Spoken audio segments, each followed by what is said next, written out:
this Brexit government has never listened to the Scottish people properly. And there's a great resentment about that.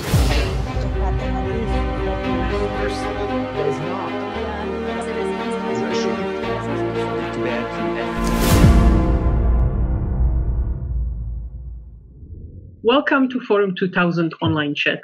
My name is Helena Kennedy, and I'm an assistant professor at Charles University in Prague and a member of the program committee at Forum 2000. It is my great pleasure to welcome Helena Kennedy, Baroness Kennedy of the Shaw's. Baroness Kennedy is a Scottish barrister and a Labour member of the House of Lords. Hello and welcome. Hello. Today we will talk about the future of Scotland.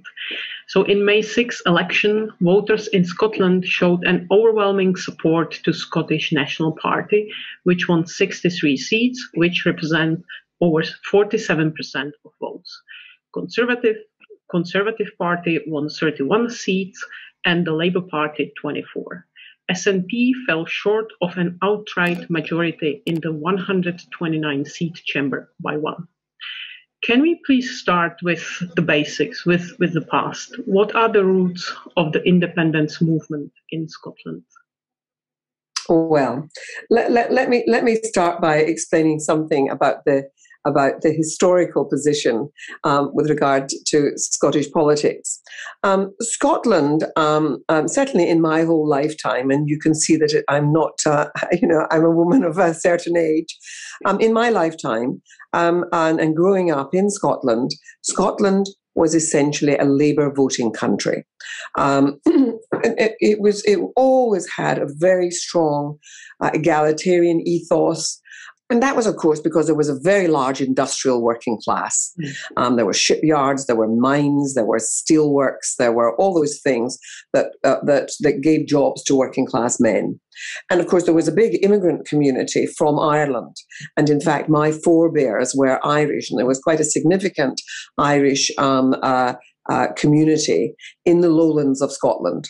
There were also very old Catholic families, ordinary people who were Catholics in the islands, who dated back to pre-Reformation times, who had been Catholics forever and a day, and had never abandoned their faith. And because they were in remote islands, somehow they maintained their religion against what was happening in the nation as a whole historically.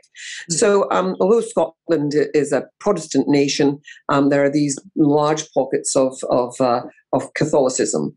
Now, the Scottish Nationalist Party always had its roots in the Protestant tradition, and so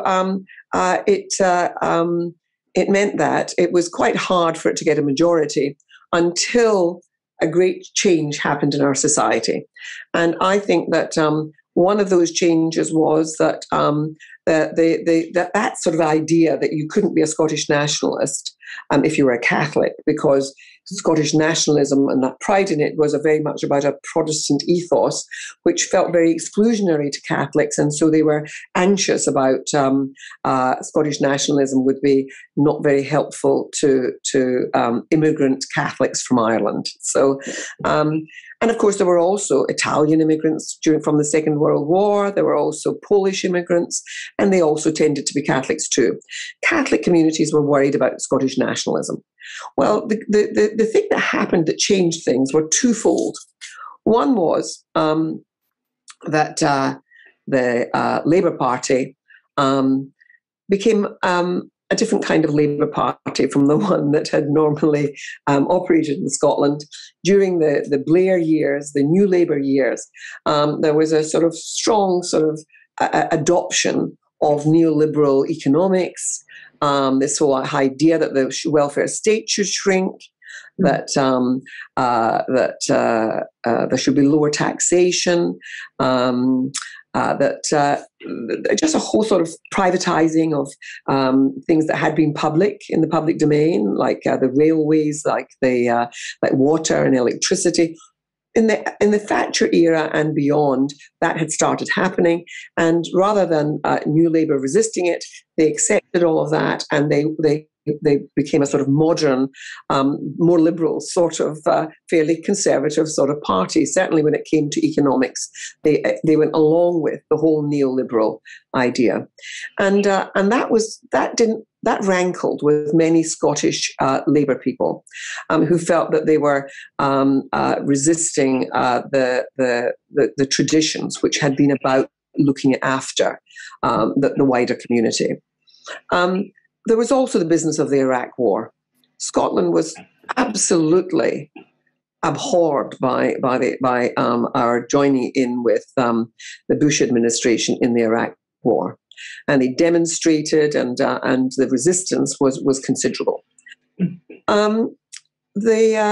The good thing that happened in the New Labour years, and I say this as a Labour person, was that, and I was very involved in it, was that I led a constitutional reform movement called Charter 88.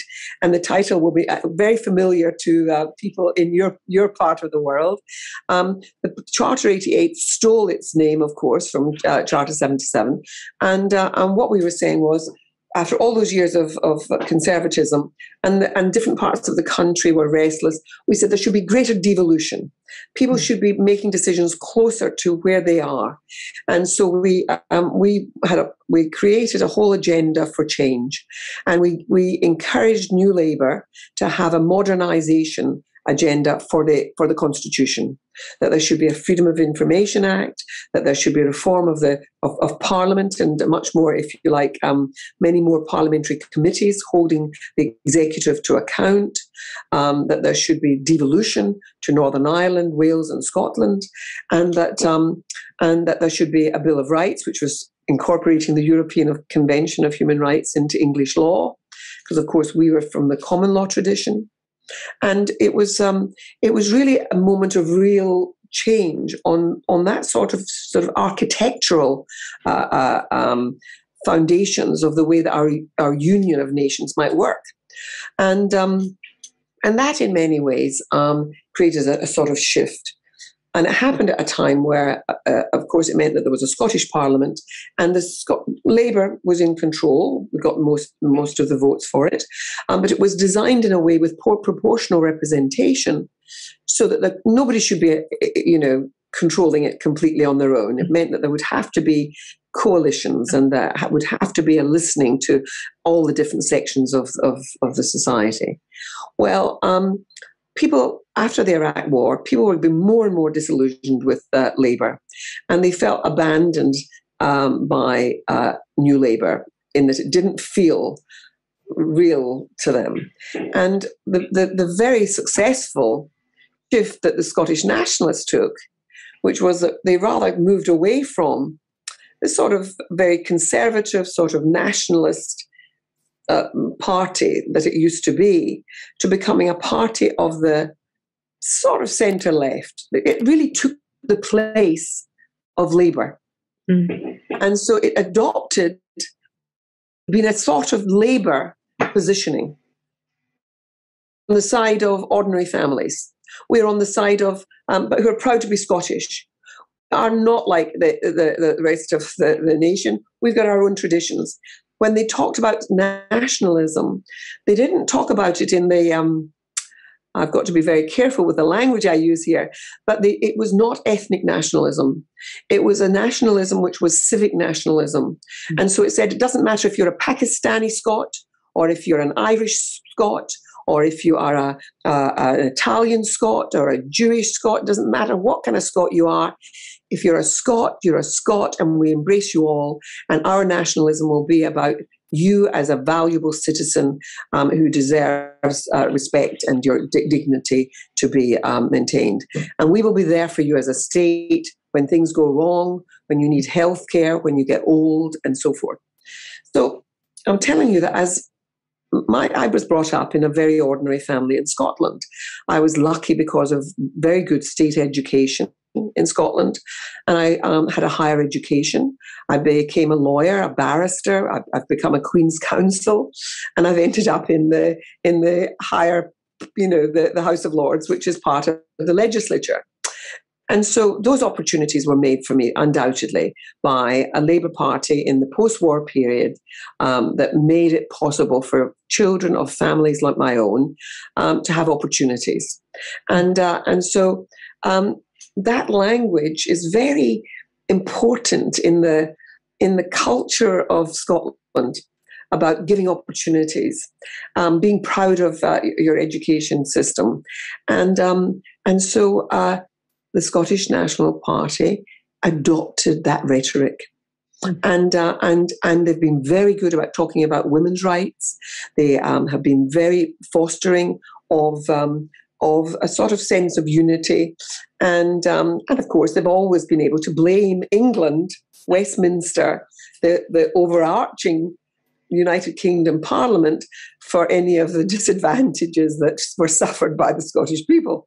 So Labour, of course, went out of favour, and many of the votes of ordinary citizens and the young, and that resistance, for example, that the Catholic community used to have disappeared, because of course young people, they're not as religious, they're not as they intermarry, and they don't marry, and they're gay and they're straight and so people have very different ways of living and different ways of having families and different aspirations.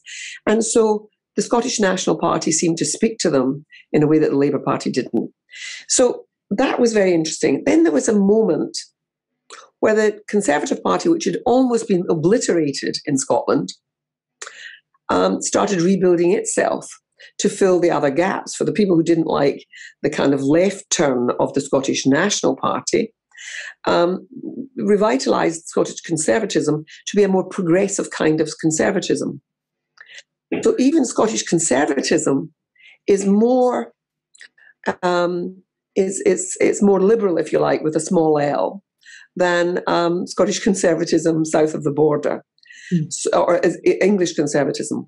So it's a very interesting, different politics, and I would say that at the moment, Labour has not recovered, and it's interesting because I live in London. I'm now I sit in the House of Lords, but I'm also an international lawyer, and I do a lot of work on international human rights, and my caseload is very international. So I live in London.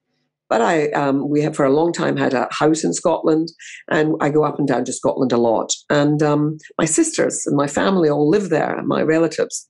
And it's very interesting to see that the younger generation, many of them have become Scottish nationalists, although we were what used to be called a Labour family. But that's not true anymore. So in 2014, in referendum on independence in Scotland from the UK failed after 55% of the Scottish public voted against it.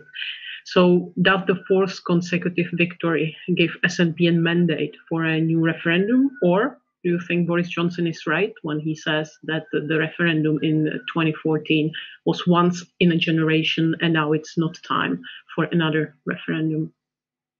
Well, it was described as a once-in-a-generation event, even by the Scottish nationalists. And I should make my position clear, which is that I don't want to see the United Kingdom disintegrate into smaller entities, because I think that there is the checks and balances of having different parts of this united sort of kingdom. The different parts help to leaven some of the ways of thinking that operate in different places. You get a better discourse by having the if you like, the more communitarian politics of Scotland and of Wales with a much more sort of individualistic sort of politics of certainly southern England. But that's very I'm generalizing, so please don't take me too literally. But I think in the modern world, we're too small to start turning into slithers of nations. I would prefer that we stayed together. However, if we look around the world, similar things are happening in other places, which is that the politics of identity has become a very powerful force in all of our societies, and we see this business of people basically. How they describe themselves is quite interesting. They often will, speak to the original ethnicity, which goes back to their grandparents, or they will speak about their religious allegiances, or their identities take on many different forms. And so that has. Is I think something we see in lots of places. I would emphasise that I do think that the nationalistic instincts in places like Scotland or in Wales are not, they're not ethnic centric. They're not saying we don't want you because you're English. It's not like that. I mean, there might be a few people who think those kinds of unpleasant things, but it mainly is about an inclusive idea of creating a small nation, but which will is enriched by immigration, and there's no hostility to immigration. Scotland is a much more accepting. We had an interesting event last week where in Scotland, the immigration force, which is run from Westminster, sent immigration officers to deport a couple of Afghani people who they said were illegal immigrants and who had come, found their way into Britain, and they said were not really asylum seekers. And the local community had got to know these men and liked them and felt they were making a life in Scotland. And the people come out in huge numbers and prevented the immigration officers taking them away. Yeah, we saw the pictures. It was incredible. Yeah. And so it's a sort of reflection of the ways in which the thinking can often be different in different parts of the country. So I think that it's rather interesting, the position we've got to now, is that the Scots wanted to remain in the European Union. They voted by a significant majority. I mean, seriously, it was sort of like nearly 2/3 voted to stay in the European Union, and so they feel outraged that now, here we are, the Johnson administration, Boris Johnson and his people, who are the hard right of the Conservative Party, who sort of who kind of exiled and got rid of most of the sort of liberal conservative voices, the one nation conservatives, who wanted to hold everything together. I would say that they very recklessly wanted out of the European Union for very narrow ideas of what and resistance to multilateralism. A sort of Trumpian attitude to the importance of multilateralism and not liking international courts and all of that. And so here they are. They're now having to rush around trying to get contracts with other parts of the world. So they've turned to Australia. Australia, what's a great product from Australia apart from its wine? It breeds lamb. It breeds sheep and cattle, but sheep on a huge scale. And of course, they've got masses of land. What does Scotland and Wales do? They produce lamb, but they can't possibly compete in size with Australia. And Australia doesn't meet the standards which were set in our conjunction with Europe to have high standards on food. So you'll get all kinds of cruelty towards animals and things taking place, but also probably the use of chemicals and hormonal injections and things to produce fatter lambs. But what our farmers now, our sheep farmers in Britain are saying is, what is this going to do to us? And you've closed our market with Europe, and we're having to, Europe buying from us is going to have to pay tariffs, and there's tariffs in either direction. But you're offering a no tariffs deal to Australia. They're going to flood our markets with lamb, and you're going to put us out of business. And so there's going to be, on many fronts, that's going to happen because these guys are having to rootle around to get contracts. So Scotland is going to become more and more inclined to think, these people don't care about us. And so I feel, and I think that if I were living in Scotland, I would be feeling the same sense of anger. And so I do think there's going to be a problem. And I think that the risk is that not immediately, because we're dealing with a pandemic, but I think that that very adept leader in Scotland, Nicola Sturgeon, the First Minister, I think that she's a very good politician. And while I don't want to see Scotland, separating off, I can see the arguments becoming very compelling to Scottish people to say our interests are better served by going it alone. Mm-hmm. And I do think that Europe actually would probably embrace Scotland with, and speed up the processes. It's not quite the same as Catalan wanting, or, different parts of Spain. I think it's a rather different thing. I think that Scotland would be able to find its way back into Europe fairly quickly. So, there are real risks that we're going to see the union split. And I think that the same thing could happen in Ireland because of the anger that there now is in Northern Ireland about what they felt was a deception in the way that Brexit was being sold. The deal at the end was being sold to them. Yeah, that was my next question. If and probably the last, unfortunately, but if Scotland can actually inspire Wales and Northern Ireland, if we can see some kind of a domino effect, which will lead at the end to the dissolution of the United Kingdom. And what do we become? What do we call ourselves? You can hardly call yourself Great Britain when you're only England. What do you call yourself? Little Britain or just England? I think it would be unforgivable if that's what happens. But this government that we currently have, this Brexit government, has never listened to the Scottish people properly, and there's a great resentment about that. And of course, it's the same that's felt in other parts of the United Kingdom. So I think that this is what I would call a constitutional moment of some significance. I mean, when I say a moment, we're talking about over the next 3 or 4 years.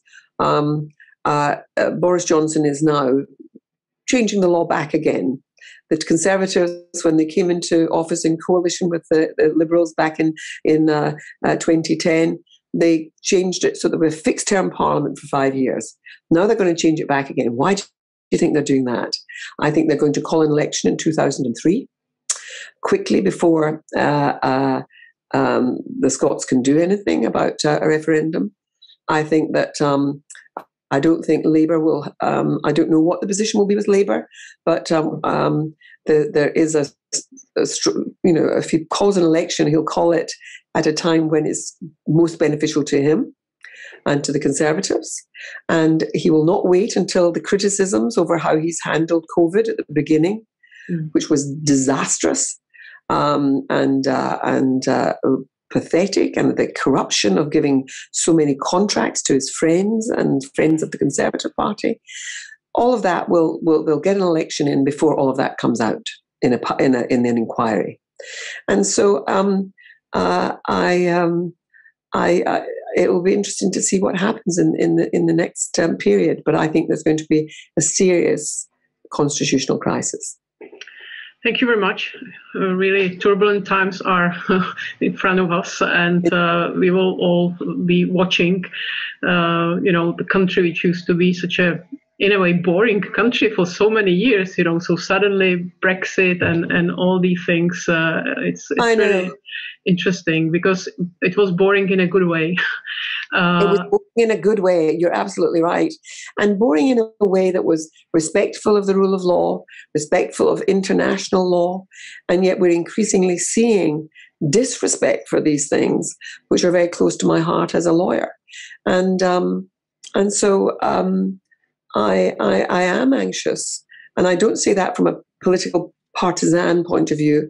I'm anxious because I think our world relies upon the mature democracies to behave in ways that are going to be a source of inspiration to other countries where democracy had to disappear for a long time, or where there never was democracy. And for all my criticisms of my own government from over years at different times, and we need to do that, you need to be critical to get the best out of government. But we were once a place to which the world looked because it was the mother of parliaments. It was a seat of great lawmaking and legality, and with an uncorrupt judiciary, and so on. And those things still remain, but we're having to fight to retain them. Yes, not only in the UK, in many other countries as well. I know. Thank you so much for your time. Thank you very much for your insight, because it was really, really interesting to see it from someone who is so much part of it. So again, thank you very much, and yes, see you in Forum 2000. Hopefully, Irene, in person. very nice to meet you. Bye bye.